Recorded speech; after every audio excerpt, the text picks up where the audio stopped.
si mayit itu adalah korban kecelakaan balap liar.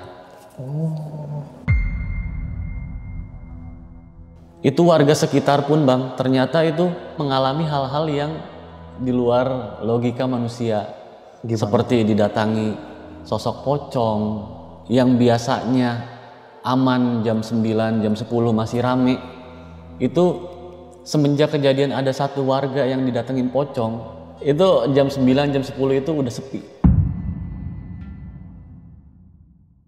Assalamualaikum warahmatullahi wabarakatuh. Balik lagi sama gua, Badru Capslow. Terima kasih buat teman-teman di rumah yang udah klik video ini. Semoga teman-teman di rumah selalu dalam keadaan sehat walafiat, dapat rezekinya, dan dimudahkan segala urusan-urusannya. Amin, amin ya rabbal alamin. Dan juga nih buat teman-teman di rumah yang punya kisah pengalaman horor, jangan disimpan aja, langsung aja kirim ke nomor WhatsApp itu tuh. Kuy, kita gibah di sini. Dan kali ini kita udah berhasil lagi nih sob, buat menghadirkan salah satu narasumber yang bakal berbagi kisah pengalaman horornya. Jadi ada sebuah tragedi kecelakaan maut, dan setelah itu banyak nih kejadian horor yang dialami sama beliau ini. Oke, Oke, langsung kita kenalan siapa abang-abang di samping gue ini. Halo bang. Ya. Siapa namanya nih bang? Saya Henry Bang. Bang Henry. Tinggal di mana bang Henry? Saya di Sangiang. Sangiang tuh di mana tuh? Sangiang tepatnya di seputaran kota Tangerang sih. Oh, Tangerang. Oke. Tangerang kota. Agak ke sana sedikit, sebelum kota Bumi lah, Bang. Oke, pokoknya sono lah ya. Ayo, dan kita terima kasih Bang Hendri ya udah nyempetin waktunya nih jauh-jauh dari sana. Iya. Berapa lampu merah yang dilewatin, Bang? Ya? Berapa lampu merah yang dilewatin? Berapa ya? Oke. Banyak Ya. Dan kita terima kasih Bang Hendri ya udah nyempetin waktunya datang ke sini nih di tengah kesibukannya sob. Oke. Iya, sama-sama. Tahan dulu ya Bang ya. Ya. Gak usah lama-lama lagi, cari posirban terbaiknya, siapin kopinya sama cemilannya. Langsung aja kita gibah misteri.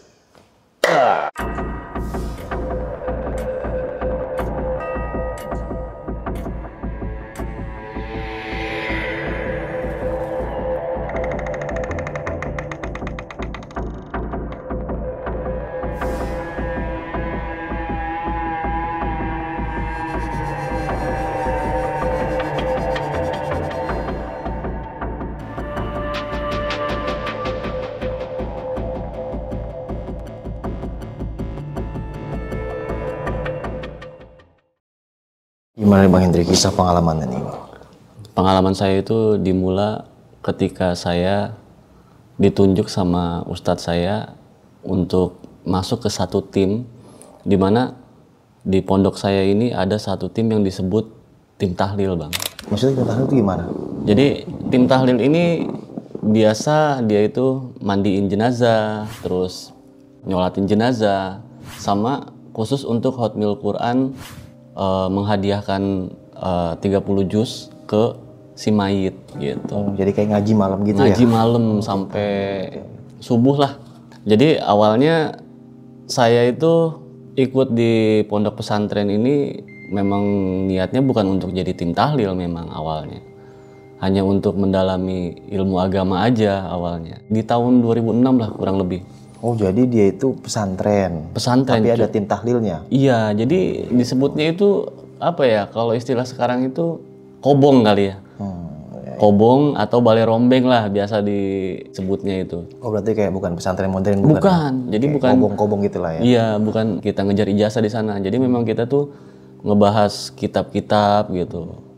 Nah, dari tahun 2006 sampai 2009 lah ya pengalaman saya itu semuanya alur tuh biasa aja. Kita ngaji biasa. Sampai pengalaman saya itu dimulai ketika ustadz saya ini entah dia pikirannya seperti apa, menunjuk saya untuk menggantikan senior saya di tim itu, gitu. Sampailah kepada hari di mana ustadz saya ini dapat undangan untuk menghadiri tahlil di kampung temennya dia, yaitu di sekitar Kabupaten Tangerang. Ya itu tuh di sekitaran daerah Kronjo gitu. Kita berangkat, memang kita prepare-nya itu dari setelah asar ya Bang. Sampai kita berangkat jam 4:30.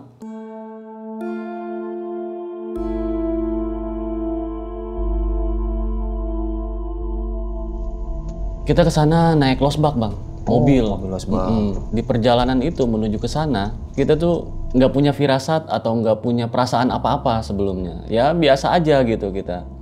Kayak kita menghadiri tahlilan biasa aja gitu. Sampai suatu saat ban bocor bang. Awalnya nih ban bocor nih bang. Kita masih belum punya pikiran apa-apa itu. Ya udah, akhirnya kita minggir, cari tukang tambal ban. Udah selesai, kita jalan lagi. Ada sekitar 15 atau 20 meter lah ya jalan. Itu belum jauh itu bang. Ban meledak jedar, pas lihat sobekan ban. Mau nggak mau karena kanan kiri kita itu sawah bang. Kanan kiri kita sawah, ke tempat penduduk pun jauh. Mau nggak mau kita turunin ban serep yang awalnya tadinya juga sebetulnya mau diganti gitu. Cuma ya udahlah ditambal aja tadinya gitu. Cuman akhirnya kita ganti tuh sendiri di situ. Singkat cerita, alhamdulillah sampai ke rumah duka itu kita sekitar jam 7:30-an lah gitu. Nah jam 7:30 itu kan waktu Isya udah lewat tuh bang. Akhirnya kita sholat dulu tuh. Sholat dulu rombongan. Setelah selesai sholat, ya memang karena yang ngimamin tahlil itu rombongan dari kita, ustadz kita gitu. Akhirnya jemaah yang ada di situ itu nungguin kita kan pada akhirnya.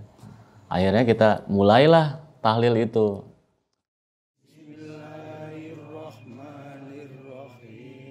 Jadi selesai tahlilan itu bang kita seperti biasa ya. Ngobrol-ngobrol gitu, terus ya ngerokok, ya makan makanan yang disediain sama tuan rumah gitu. Jam berapa tuh Ustaz tahlilan? Selesai tahlil itu sekitar jam 8:30 sampai jam 9 lah waktu itu. Nah, sampai tiba waktu dimana kita itu kayak undian lah. Siapa nih yang pertama nih? Siapa yang kedua? Kata saya gitu. Siapa yang ketiga? Apaan tuh? Undian siapa yang ngajiin tuh bang waktu itu. Oh, yang ngajiin. Iya, yang ngajiin siapa nih yang pertama gitu. Jadi waktu itu kebagiannya saya yang kedua. Awalnya sih saya nggak punya pikiran apa-apa ya, karena saya pikir oh ini namanya tahlilan di mana-mana si mayitnya pasti udah dikuburin gitu. Saya pikir. Teman saya, hati-hati gitu. Kata saya ini orang bercanda kali ke saya nih, nakut-nakutin saya pikir gitu. Karena memang itu pengalaman saya pertama kali gitu bang. Maksudnya pengalaman pertama ikut tim di mana dia itu timnya khusus untuk ngajiin mayit. Oh, pertama kali. Pertama kali. Nah, teman saya berulang-ulang keluar. Ya entah dia cuma pura-pura ngambil air minum keluar, entah cuma pura-pura ngambil rokok doang gitu keluar. Tapi berekspresinya yang sama ke saya seperti itu. Sampailah tiba di mana saya jam 12 ini ngajiin ke dalam.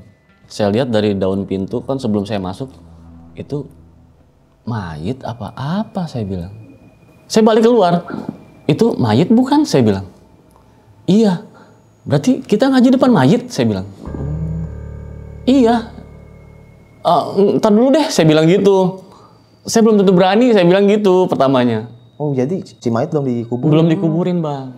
Jadi si mayit ini lagi nungguin keluarganya. Si mayit ini lagi nungguin salah satu keluarganya sampai lengkap baru dikuburin besok. Oke, ya. Gitu. Nah balik lagi ke cerita saya. Saya bilang, aduh, ntar dulu lah saya belum tentu berani saya bilang gitu. Ntar saya yang ada malah nggak bener ngaji saya bilang gitu kan. Udah nggak apa-apa kita di sini kok nggak bakal kemana-mana, nggak jauh juga. Ya ada kali jarak sekitar berapa meter lah ke pintu luar itu. Dan saya ngaji itu memang tepatnya di sekitar deket dapur bang. Emang di tengah rumah, cuma deket ke dapur gitu, ke area dapur dan kamar mandi. Dan si mayit ini kepalanya ngadep ke arahnya ke arah dapur, kakinya ke arah pintu. Ke arah pintu dan ditutup sama kain apa ya?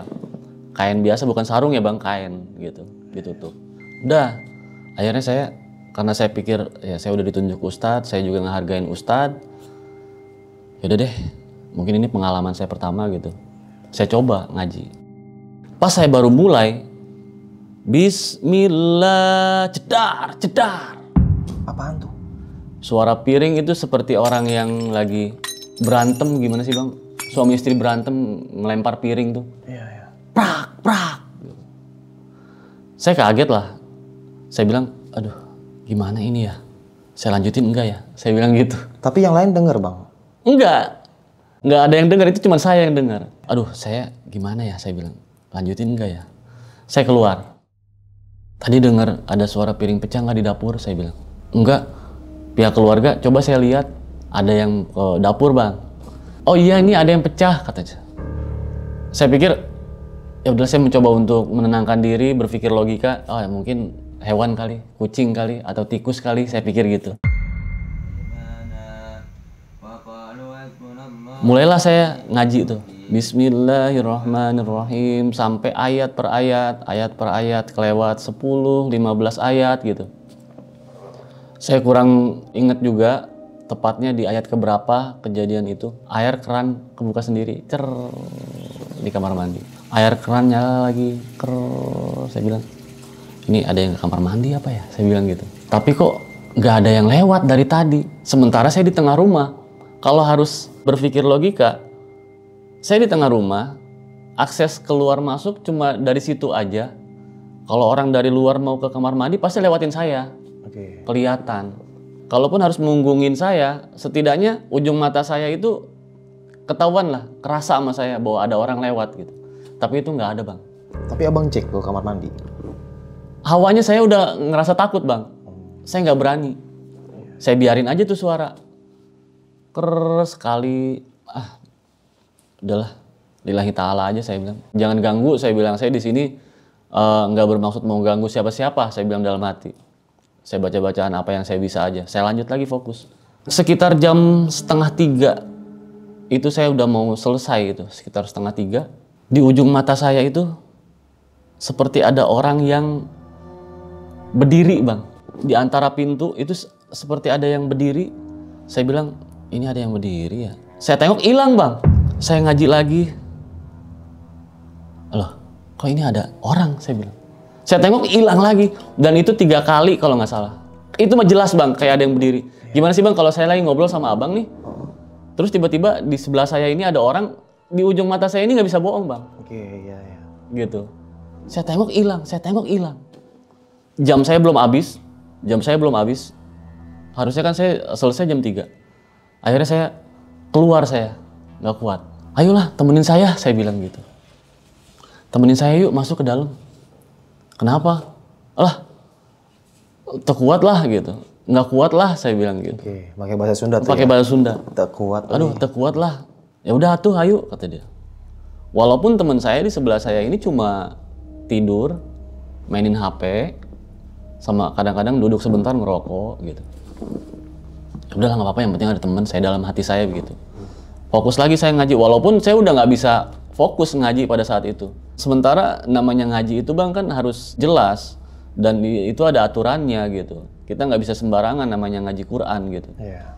Dengan suasana hati saya yang keganggu kayak gitu, sebetulnya saya udah nggak bisa sebetulnya ngelanjutin untuk ngaji sebenarnya. Cuma karena saya pikir, aduh, saya nggak enak sama ustadz saya dan tuntutan seperti tanggung jawab lah, saya udah ditanggung jawabin ikut tim ini gitu. Ya udah, akhirnya saya lanjutin dengan ditemenin teman saya di sebelah saya.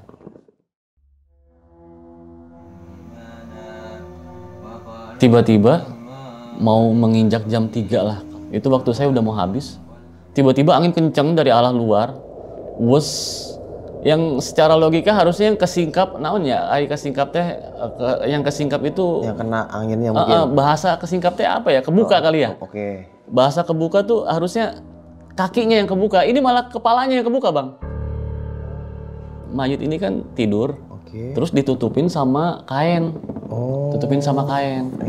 Jadi kaki kan ngadep ke belakang, ngadep ke arah pintu, Bang ya, pintu luar. Kepala ngadep ke arah pintu kamar mandi, area kamar mandi dan dapur. Angin dari luar nih, Bang, wus kenceng, tapi yang kebuka dari sini. Kepalanya yang kebuka. Ya namanya mayit di depan mata, saya lagi ngaji begini. Ngelihat itu shock saya, Bang, kaget. Sebelah sini muka tuh hancur, matanya nggak ada. Saya sama teman saya lari karena ngelihat itu. Lari, saya langsung keluar. Saya keluar pada saat itu. Saya bilang, aduh, enggak lah. Enggak, saya bilang, saya udah nggak mau lanjutin lah, saya bilang gitu. Sebetulnya sih, saya di hari itu sebetulnya saya udah pundungan. Kalau istilah bahasa Sunda tuh pundungan tuh apa ya? Apa tuh? Bukan ambekan juga sih, bukan ambekan ya. Oh, kayak udah nggak sanggup lah gitu. Saya udah nggak sanggup gitu. pundukan tuh udah nggak sanggup. Aduh, saya udah nggak sanggup lah ngelihat yang kayak begini. Kayaknya berat amat mesti ngalamin hal-hal yang kayak begini gitu, saya pikir. Tapi dikuatin sama ustadz saya, udah ini kan salah satu spirit keimanan juga, spiritual journey lah kalau kata istilah anak-anak sekarang mah gitu bang. Itu kan salah satu perjalanan spiritual kamu juga. Dengan kamu bisa mempercayai hal-hal yang seperti itu, dengan kamu bisa bersinggungan dengan hal-hal seperti itu, kamu semakin tahu bahwa di dunia ini tuh bukan cuman manusia aja, tapi di luar itu juga ada, gitu. Menambah keimanan. Ya udah akhirnya di sana saya ngomong, udahlah saya udah nggak sanggup lah, saya bilang gitu. Ya udah kalau emang kayak begitu mah kita selesain aja udah jam 3 ini udah nggak usah dilanjutin. Nah udah tuh kita nunggu subuh. Setelah subuh subuhan di masjid terdekat di sekitar situ, udah kita pulang akhirnya.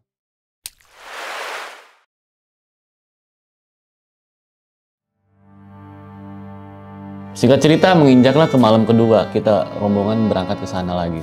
Dengan pegangan wejangan-wejangan dari ustadz saya, akhirnya saya memberanikan diri untuk malam kedua berangkat ke sana sama rombongan teman-teman saya. Setelah melakukan tahlilan dari ba'da isya sampai jam 9, ya normal sih, biasa aja gitu, sampai adanya pembagian waktu. Siapa yang pertama, siapa yang kedua, seperti biasa gitu. Siapa yang pertama nih ngaji, siapa yang kedua.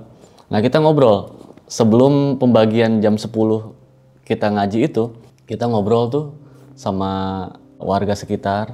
Itu tadi mayitnya dimakamin jam berapa, saya bilang.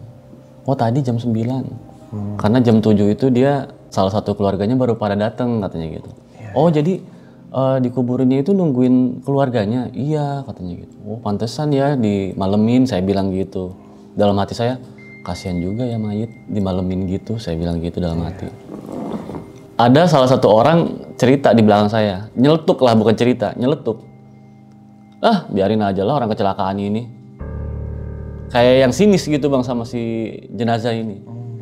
Lah biarin aja lah kecelakaan ini. Saya bilang, ini orang kenapa sih? Ya udahlah, saya anggap ya udah gitu. Lewat aja, saya anggap lewat aja gitu, namanya celetukan gitu yang nggak mesti saya dengar juga gitu. Sampailah tiba di mana kita tuh mulai bergantian ngaji. Di jam pertama teman saya nggak seperti hari kemarin gitu, hari pertama di mana dia itu nunjukin ekspresi yang ih atau nakut-nakutin saya. Mungkin nggak ada apa-apa mungkin. Tiba di mana saya waktunya ngaji jam 12 itu. Ngaji di ayat pertama itu nggak terjadi apa-apa bang. Sekitar jam setengah 1 atau jam 1 lah ya. Itu seperti ada yang ngelempar sesuatu ke punggung saya gitu bang. Tapi nggak sakit, cuma kerasa gitu. Ibaratnya kalau kayak ditoel dari belakang sekali. Siapa nih gitu, lagi ngaji, lagi fokus ngaji, tiba-tiba ada yang noel, kan kaget bang, nengok nggak ada siapa-siapa. Beberapa menit kemudian ya, nggak lama juga sih kejadiannya. Itu kalau kita ngelempar sesuatu kayak kacang gitulah ke punggung, itu kan pasti kerasa kayak berserakan di punggung ya bang, dan jatuhnya pun pasti berserakan kelihatan gitu. Ini saya tengok nggak ada juga, saya tengok nggak ada lagi. Kejadian yang bikin saya nggak kuat pada malam kedua itu, teman saya sekitar jam 2 lah ya. Jam 2 teman saya masuk ke dalam. Teman saya ngeringkuk bang sebelah situ. Saya lagi ngaji. Oh tidur. Ya udahlah saya ngaji lagi. Karena saya tahu teman saya tidur. Oh ya udahlah saya ngaji lagi dah. Dia ngadep sana. Memang posisi ngeringkuk, tahu kan bang? Oke, ya begini. Iya. Ngadepnya ke sana. Ke arah pintu luar. Baru 2 ayat lah, belum nyampe 3 ayat. Di ujung mata saya ada yang keluar, saya tengok teman saya tengok nggak ada teman saya bang, yang ringkuk tadi. Sebetulnya saya sih nggak permasalahin ya, cuma di luar logika saya gitu. Kalau seandainya dia mau ke belakang, pastinya kerasa sama saya. Minimal tahu lewatnya gitu. Abis nengok gitu, dari mana saya bilang? Kamar mandi. Saya tengok nggak ada siapa-siapa. Aduh, lanjut nggak ya? Saya bilang. Ah udahlah, saya keluar. Gantiin, saya bilang. Kenapa? Aduh saya nggak bisa lah, saya bilang. Ya udah tuh saya gantiin, teman saya gantiin. Teman saya sejam juga belum ada, keluar. Kenapa? Enggak lah, saya juga nggak mau, dia bilang. Akhirnya malam kedua itu kita nggak tuntas lagi tuh ngaji. Nggak tuntas seperti biasa kita ngaji di tempat-tempat lain gitu bang. Maksudnya nggak tuntas gimana? Nggak tuntas sampai menjelang subuhan gitu bang. Biasanya kan sebelum subuh itu kan suka ada tahrim ya. Iya. Nah sebelum tahrim itu kita selesai biasanya. Tapi ini nggak sampai subuh. Itu nggak nyampe, boro-boro sampai subuh. Boro-boro sampai adzan subuh. Itu sampai tahrim aja itu kita nggak sampai. Iya, iya. Karena memang kita nggak kuat gitu. Gangguan-gangguannya itu betul-betul apa ya, di luar dugaan kita gitu sebelumnya. Apalagi saya gitu bang, orang yang pertama kali baru ikut tim tahlil kayak begitu. Saya juga nggak tahu tim tahlil itu pengalamannya seperti apa, digoda sama makhluk-makhluk seperti itu kah, atau gimana-gimana saya nggak tahu. Itu pengalaman saya pertama kali. Ya sudah, habis itu kita ngobrol sama yang punya rumah. Pak, maaf ya Pak, kita 2 hari ini nggak bisa ngaji sampai tuntas. Nggak apa-apa, katanya gitu. Ya udah, akhirnya kita nunggu sholat subuh aja ya Pak di sini. Ntar habis sholat subuh kita pulang. Ya udah, setelah sholat subuh kita pulang.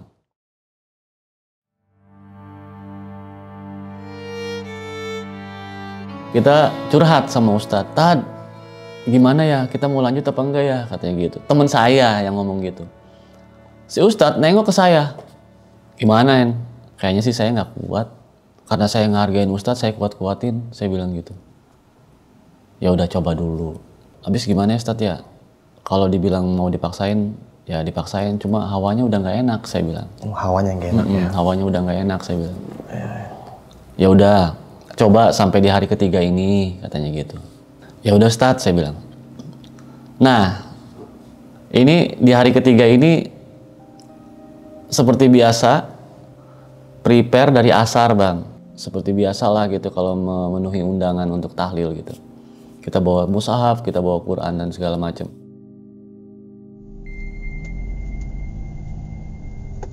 Di perjalanan nggak sengaja saya tidur bang.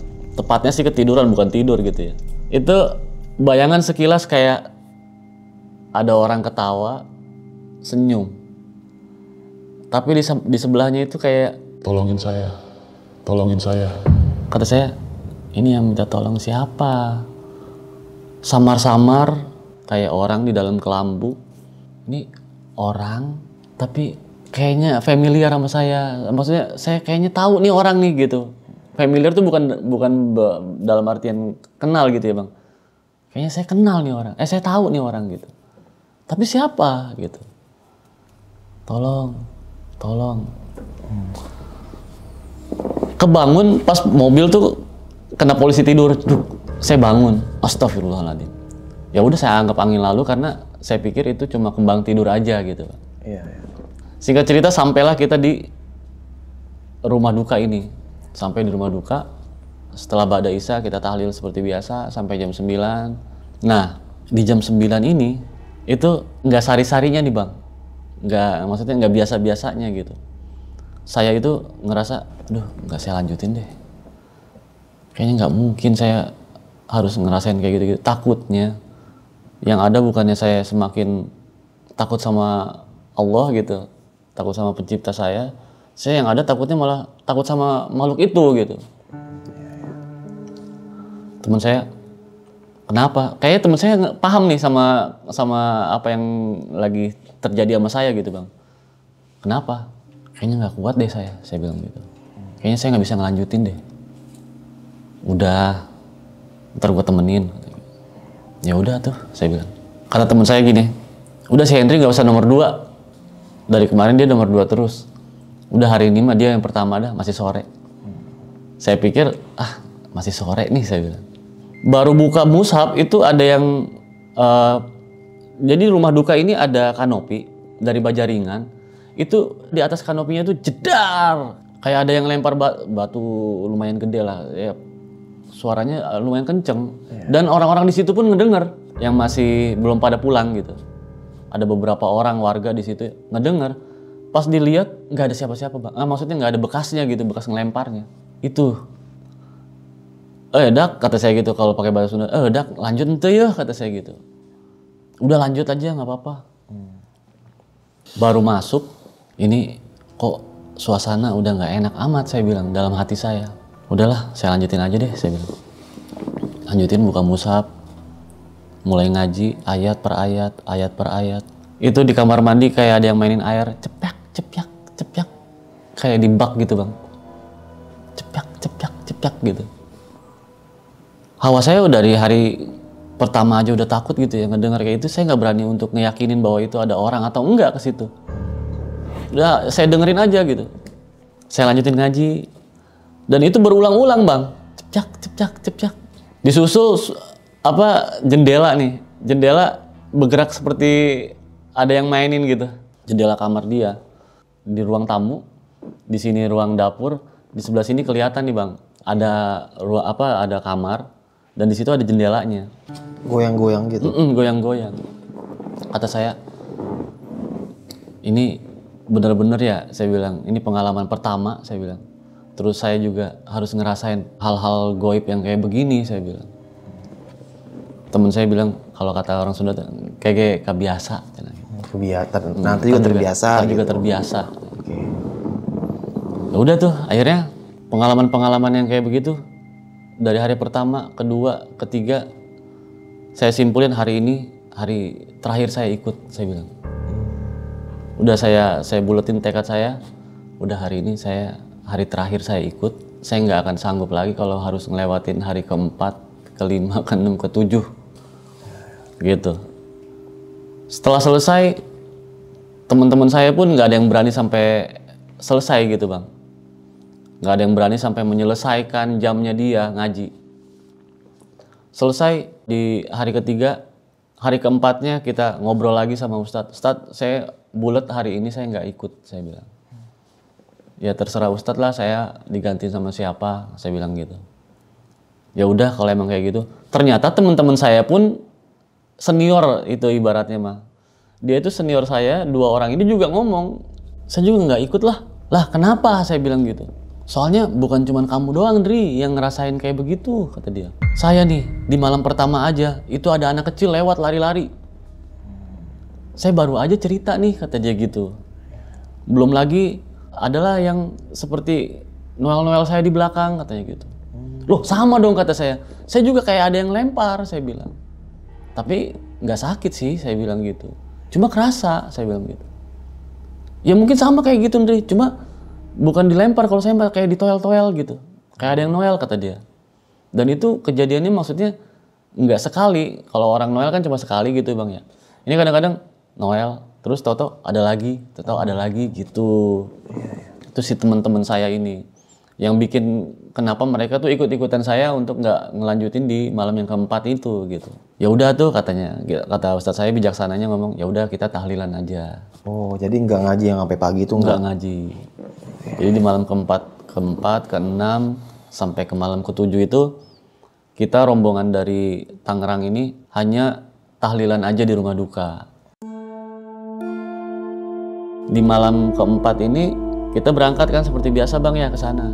Di sana Ustadz saya mungkin sasadu lah. Kalau kata orang Sunda sasadu apa ya? Minta maaf kali ya bahasanya itu. Iya. Mengungkapkan perasaan gak enak gitu. Sama siapa nih? Sama pihak keluarga. Oh. Termasuk di situ kan juga ada sahabatnya Ustadz saya juga kan gitu.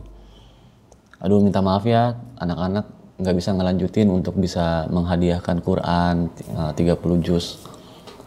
Oh ya udah nggak apa-apa. Harusnya saya yang minta maaf, udah ngerepotin pihak dari Tangerang katanya gitu.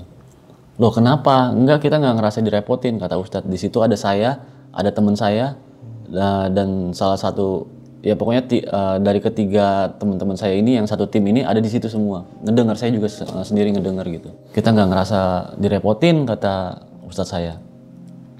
Yang ada juga malah kita nggak enak, kita udah dijamu, kita udah diundang datang ke sini, dipercaya lah gitu. Saya ngerasa malu gitu, kata pihak keluarga. Saya ngerasa malu, soalnya seperti nggak pantas aja anak saya dapat perlakuan seperti ini. Maksudnya perlakuan seperti ini tuh gimana bu? Gitu kata Ustadz saya. Iya, semasa hidupnya anak saya jauh dari agama, ngelawan sama orang tua. Kata Ustadz saya, udah nggak usah diomongin yang udah meninggal, jangan diomongin katanya. Nanti malah berat katanya. Tapi nggak apa-apa Ustadz, saya mah ikhlas buat pelajaran aja, di sini kan masih banyak anak-anak muda katanya gitu. Di situ termasuk saya gitu, teman-teman saya. Mungkin dari pihak keluarga ini mau memberikan satu gambaran kehidupan gitu dari sosok si jenazah ini, si mayit ini, dari anaknya itu. Kalau hidup itu harus ada tuntunannya. Sambil nangis ibunya cerita kayak begitu bikin kita tuh, iya juga ya saya bilang. Apa yang diperintahkan itu memang yang terbaik untuk kita di dunia ini gitu. Akhirnya keluarganya cerita hanya cerita yang intinya aja gitu. Ustadz ngajak kita pulang, udah kita pulang. Di hari ke-5, ke-6, dan ke-7 rutinitas tahlil di rumah duka itu kita jalanin sebagaimana mestinya gitu. Sampai tiba di malam yang ke-8 itu ustadz saya pulang dari sana sendiri. Dari mana nih? Pulang dari rumah duka ini. Mungkin dia habis main ke tempat temennya ini. Temen yang ngundang kami untuk menghadiri tahlil di sana itu. Pulang dari sana, ustadz saya ini bawa kabar yang cukup kaget lah kita gitu. Dan di logikain, dicocokologiin lah bang gitu. Oh pantesan saya ngelihat si mayit bentuknya seperti itu gitu. Setelah ustadz saya bilang, jadi Ndri, kemarin si mayit itu adalah korban kecelakaan balap liar. Jadi saya dapat info kecelakaan balap liar itu ketika di hari ke-8 setelah orang itu meninggal. Akhirnya saya mikir dalam hati, oh pantes ya, bentuk mukanya nggak jelas, mata hilang satu. Malamnya bang, setelah saya dapat kabar seperti itu, malamnya ustadz saya itu, kalau istilahnya itu di dunia agama itu ada jin korin ya, jin korin. Jadi ustadz saya ini ketika lagi ngambil air wudhu di tempat wudhu musola kami di pondok, itu didatangi sosok jin korin mayat itu. Gimana tuh katanya itu? Dia bilang, tolong saya pak, tolong saya pak, 3 kali. Diketemuinnya 3 kali. Dianggap sama ustadz saya, jangan ganggu. Disembat pakai sorbannya dia, jangan ganggu. Hilang. Subuh ketemu lagi, jangan ganggu. Wih, gila, berani banget ya. Tapi karena kejadiannya setelah 3 kali kejadian itu seperti dalam 1 hari gitu bang. Seperti ada pesan dari si jin korin ini. Akhirnya ustadz saya ini berangkatlah ke Keronjo lagi di hari yang ke-9. Ke rumah almarhum ini? Bukan ke rumah almarhum, jadi dia nemuin temennya, sahabatnya ini. Iya. Untuk cari tahu sebetulnya apa nih yang terjadi, kenapa sampai kok bisa saya yang dilibatkan gitu. Mungkin ustadz saya ini ngerasa dia itu udah seperti terlibat dalam satu hal gitu. Sampai jin korin ini datang nyamperin dia gitu bang. Dia tuh datang ke tempat temennya, ngobrol-ngobrol. Diajaklah sama ustadznya, sama temennya ini ke rumah duka. Katanya gini, ada apa datang ke sini? Saya didatengin, gitu kata si ustadz saya. Saya didatengin jin yang menyerupai anak ibu. Dan itu kejadiannya nggak sekali, itu 3 kali. Saya anggap itu suatu pesan buat saya. Kenapa saya datang ke sini? Aduh saya udah nggak tahu lagi Ustadz harus ngomong apa, kata ibunya. Saya juga nggak tahu kalau misalkan sampai bisa kayak begini, katanya gitu. Saya pikir namanya orang meninggal ya udah meninggal aja, gitu. Kok bisa sampai nyamperin Ustadz kayak gimana ceritanya, katanya. Makanya Bu, saya juga lagi berdiskusi sama teman saya ini. Setelah ngobrol panjang lebar yang saya juga kurang tahu gitu bang. Saya kurang tahu dia ngomongin apa gitu Ustadz saya. Ternyata ilham yang didapat sama guru saya ini, ada gigi palsu yang ketinggal di dalam. Dalam mana nih? Di dalam kubur. Jadi si mayit ini punya gigi palsu, kebawa ke dalam kuburan. Kok Ustadz bisa tahu nih kalau ada gigi palsu yang masih yang ikut mungkin ya ke liang lahat si almarhum ini? Jadi sebetulnya Untuk spesifiknya saya tahu dari Ustadz ini, tahu dari mana saya nggak tahu ya. Cuma Ustadz ini berkali-kali ngomong ke saya, Dri, ntar dulu saya sholat dulu ya untuk mencari tahu ini sebetulnya pesan apa sih yang dibawa sama jin ini, gitu. Berkali-kali dia selalu ngomong, saya sholat dulu ya, saya sholat istiqoroh dulu. Pada sampai satu saat dia ngomong, saya udah tahu Dri jawabannya. Tahu dari mana, Tat? Saya bilang. Sholat istiqoroh itu ada 3 kemungkinan, dari mimpi, dari setiap kejadian-kejadian, dan satu lagi apa ya waktu itu Ustadz saya ngomong. Dan itu ketiga poin itu semuanya udah lengkap. Yang menyimpulkan satu kalimat yang keluar dari Ustadz saya waktu itu. Dri, kenapa jin korin itu sampai bisa nyamperin saya? Mungkin hanya saya yang bisa nolong almarhum, katanya. Emang kenapa, Tat? Ada benda dunia yang kebawa ke alam akhirat. Maksudnya, Tat, saya kan namanya orang awam ya. Maksudnya saya nggak paham gitu bahasa-bahasa itu. Jadi si almarhum ini, dia entah punya rambut palsu atau dia pakai gigi palsu gitu. Itu tuh sama aja itu benda dunia. Dia ngomong begitu ke saya waktu itu. Entah rambut palsu atau gigi palsu, itu tuh sama aja benda dunia. Dan itu harus dicabut dulu. Harus dicopot. Iya, jadi masuk ke alam kubur itu. Ke alam kubur, ke liang lahat. Kata saya, yang bener apa, Tat? Saya bilang. Benda apa yang kebawa? Ustadz saya sambil tengok kanan kiri. Jangan itu ya. Gigi palsu. Jadi Ustadz tahunya itu udah sholat istiqoroh Dari itu. sholat. Nah makanya rembukan sama temennya. Nggak mungkin kalau kita kita angkat lagi ini jenazah. Akhirnya guru saya itu sholat istiqoroh gitu ya, cari petunjuk. Ya udah kita ngaji aja barengan, jangan satu-satu kayak kemarin.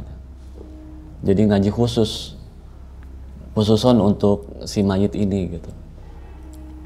Ternyata dari malam pertama, malam kedua, malam ketiga yang saya alamin selama saya ngajiin di sana, itu warga sekitar pun, Bang, ternyata itu mengalami hal-hal yang di luar logika manusia. Gimana? Seperti didatangi sosok pocong, seperti yang biasanya aman jam 9, jam 10 masih rame. Itu semenjak kejadian ada satu warga yang didatengin pocong, itu jam 9, jam 10 itu udah sepi rumah di sana. Kadang pintu warga itu diketok-ketok. Mungkin si mayit ini, si almarhum ini semasa hidupnya banyak kesalahan terhadap lingkungan sekitar, makanya dia berusaha untuk minta maaf mungkin. Iya. Yang pada akhirnya orang-orang di sekitar situ merasa keganggu. Yang mungkin maksudnya si mayit ini mungkin mau minta maaf, tapi kan kita sebagai orang yang masih hidup ngelihat orang-orang seperti itu nggak bisa keterima, Bang. Iya, serem banget, udah beda alam. Iya, udah beda alam. Makanya jam 9, jam 10 di lingkungan sekitar itu yang biasanya masih rame itu udah sepi karena gangguan-gangguan itu. Jadi selepas kita ngaji khusus untuk si almarhum itu, memang alhamdulillah nggak pernah ada lagi cerita dari guru saya bahwa si jin korin ini datang entah mau minta maaf atau mau bilang terima kasih. Nggak ada memang. Jadi kita anggap udah keterima gitu. Doa kita udah keterima dan mudah-mudahan si almarhum pun tenang gitu di sana. Cuma bukan cuma tetangga-tetangga yang mengalami teror itu. Pihak keluarganya pun sama. Keluarganya si almarhum ini? Keluarga si almarhumnya. Gimana tuh keluarganya? Keluarga si almarhum itu dapet teror-terornya kayak begitu juga. Jadi kadang-kadang ada orang yang ngetok-ngetok pintu malam-malam. Kadang-kadang ada yang berjalan sendiri di kamar mandi seperti ada yang jalan gitu. Atau ada yang buka keran, atau ada yang seolah-olah seperti mandi di dalam kamar mandi, padahal nggak ada siapa-siapa gitu. Setelah kita mengadakan pengajian khusus untuk almarhum, setelah itu nggak ada lagi dia tuh gangguan-gangguan ke kita ataupun ke ustadz gitu. Baik pesan untuk bilang terima kasih ataupun minta maaf itu udah nggak ada tuh dari jin-jin itu tuh udah nggak ada.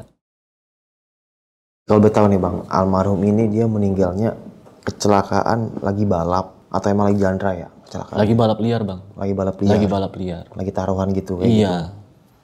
Itu memang udah jadi kebiasaan anak-anak sana, Bang.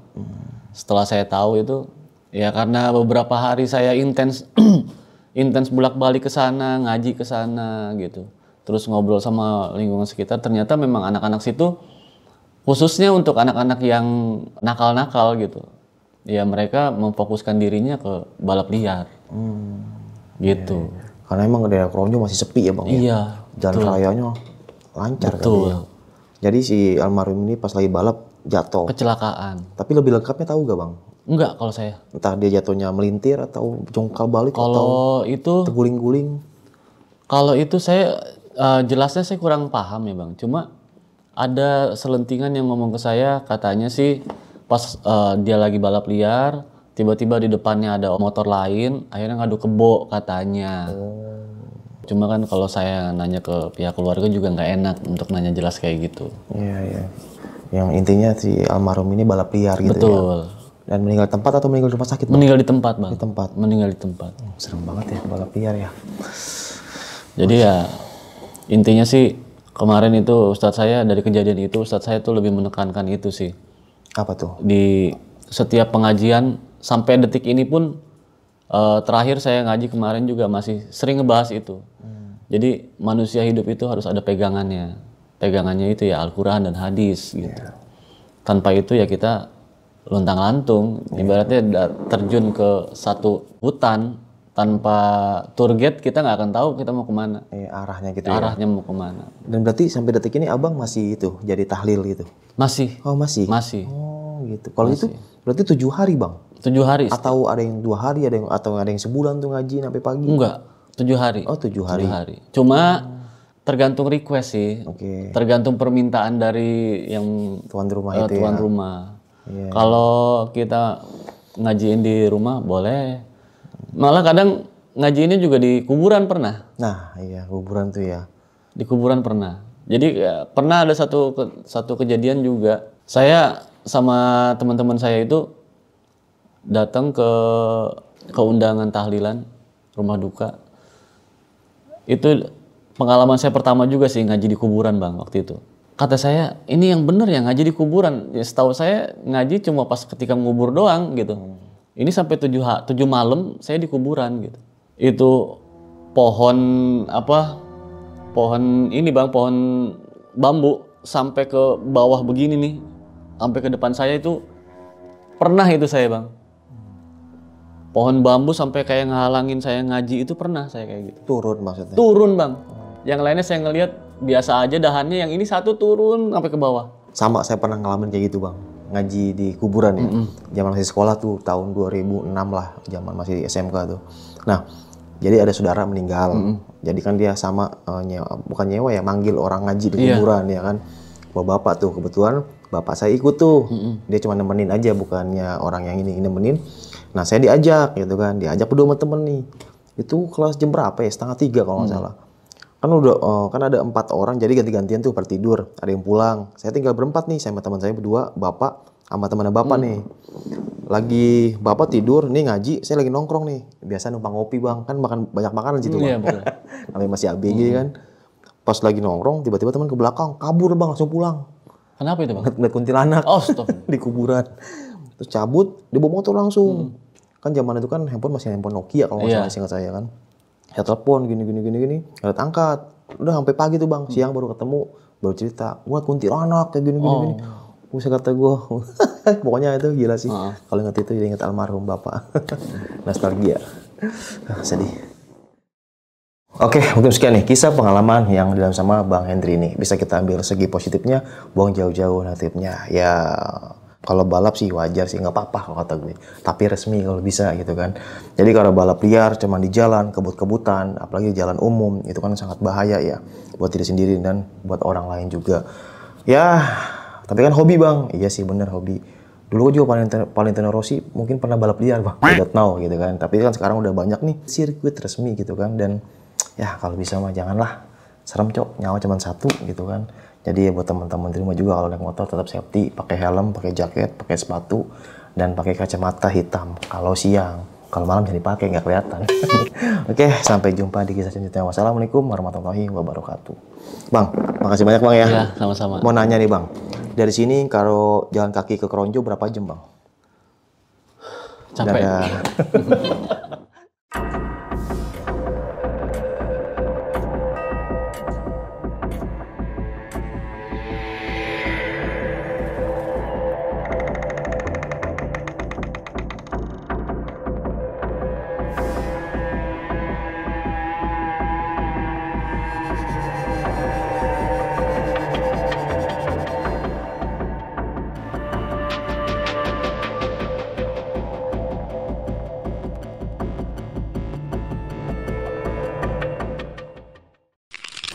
Buat kalian yang punya pengalaman horor, langsung aja chat ke nomor 0877 1671 53372.